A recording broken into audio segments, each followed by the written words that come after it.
Organizadores desse 16º Congresso da Sociedade Brasileira de Radiologia Intervencionista e Cirurgia Endovascular. O convite que me fez para estar aqui com vocês é uma honra muito grande para mim. Meu nome é Vasco Lauria, eu sou cirurgião vascular do Rio de Janeiro e é uma honra muito grande estar aqui com vocês. Eu fui cobrado pela organização do evento que não deixasse o tempo passar. Então, me perdoem os que estão apresentando se eu for um pouco indelicado e pedir para interromper no horário certo. Então, sem mais delongas, vamos começar com o Dr. Vicente Riambau, que vai falar sobre opções endovasculares para o tratamento de aneurisma tóraco-abdominal. Nossa experiência nos 5 anos. É importante se ater ao tempo, porque é importante ter nós temos aqui excelentes expositores com experiência muito grande no assunto que eles vão expor, e se a gente tiver ao tempo certo, nós teremos meia hora para debate, e é importante a gente não perder isso. Muito obrigado, professor. Muito obrigado pelo convite. I would like to talk in English because it's easier for me. That's my disclosures for this particular presentation this afternoon.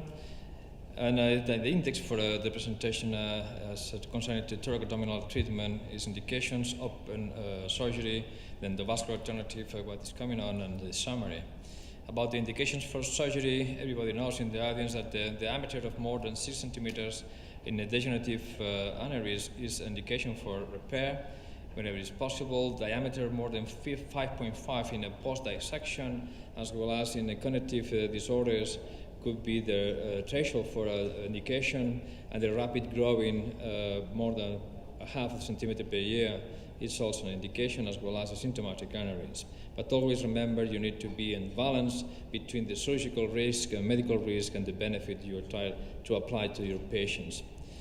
The open surgery starts very far away in 1955 in Oakland, California. And there's the first case report there, and very soon in Houston, Texas, the VECI starts with publication of the 4 cases in 1956, and also 2 years later, in 58, and also the same group published the first series with 179 cases. But if you look the concurrent, the current series we have right now from the same corner of the world in Houston, Texas, the mortality is up to 12%, with the pulmonary complications up to 46%, and the permanent paraplegia up to 7.6%, and depends also the extent of the thoracoabdominal aneurysm you are facing up. If you abandon these particular extraordinary numbers about a very expert centers, and you move for the more real world, then you can say that the 30-day mortality for the thoracoabdominal is 19%, and the 1-year mortality is 31%. And also depends on the age, and the age is also related to the death. Quite recent review demonstrated us that the operative mortality and hospital mortality is up to 22% in the States, and the mortality for the type 2 extension is up to 36%, is so high in the real world, published real world. Probably in the real world is even higher. What about then from the endovascular alternative in front of these quite dramatic numbers of mortality and paraplegia? Starting with the hybrid procedures, was introduced by St. Mary's Hospital some years ago. That is the mortality at 30 days is up to 17%, and the paraplegia is around 10% in this particular expert group in London. If you look at systematic review, you can get this kind of numbers. 30-day mortality 10%, paraplegia 2.7% is not so bad, with a renal failure at 11%. In our experience with this particular technique, the hybrid or combining surgery, that means combination of open repair with endovascular repair, with you performing the partial visceral transposition, we get a nicer results with zero mortality and zero neurological morbidity. But when you look in the second row, with the total visceral transposition, that means all the 4 vessels bypass it, then the mortality is high, as 66%, and the neurological morbidity is 16%. What about the parallel stenting and the sandwich technique? This country where right now is very expertise in this particular topic. I'm talking about Lovato and co-workers that published these numbers in the Journal Endovascular Therapy 2012. And as you can see here, is a very small series with quite promising early results. Also, there are another variation, there's the so-called octopus technique, using bifurcated gore devices in order to implant there in a descending thoracic aorta, and then use the branches or all the limbs to perform the branches to the visceral arteries. This is one case performed in our country. What about multilayer stent?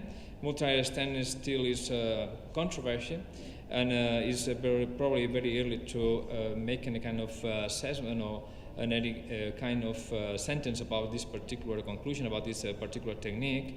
But probably the only work I can say to you is still controversial. You need more evidence in order to be recommended as a regular treatment for that. But probably the most appealing and probably the preferred way to do that is using the fenestrated and branched endograft. That means using the reinforced fenestrations devices and using a branched or a bridged stent to the target vessels. That's an example for the type 4 thoracoabdominal aneurysm with a fenestrated endograft, and that is the result for that. For sure, you can combine fenestrated with branched devices, and also just use branched devices, depends on the case, as you can see here with this kind of pre-planning worksheets. But it is important to recognize that the pre-work or the work-up and the planning is very tough and takes a lot of time. But fortunately, we have a lot of different kind of softwares in order to help us in order to accomplish all these kind of measurements, pre-planning our cases. That is the draw for another case in our center, and it is the draw for the endovascular graft, and takes probably so long.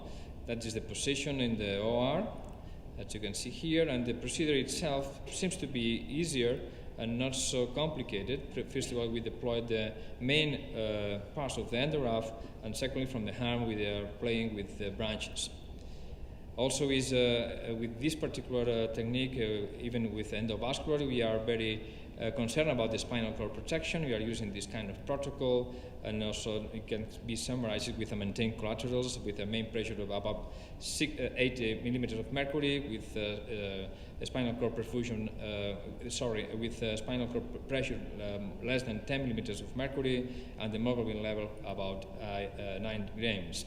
If you look at the huge series from Cleveland Clinic, you can see here even in the thoracoabdominal type 2, then you can get better results in terms of mortality, but in terms of paraplegia, it's also so huge. It's 19 to 20% of paraplegia in this particular cohort of patients.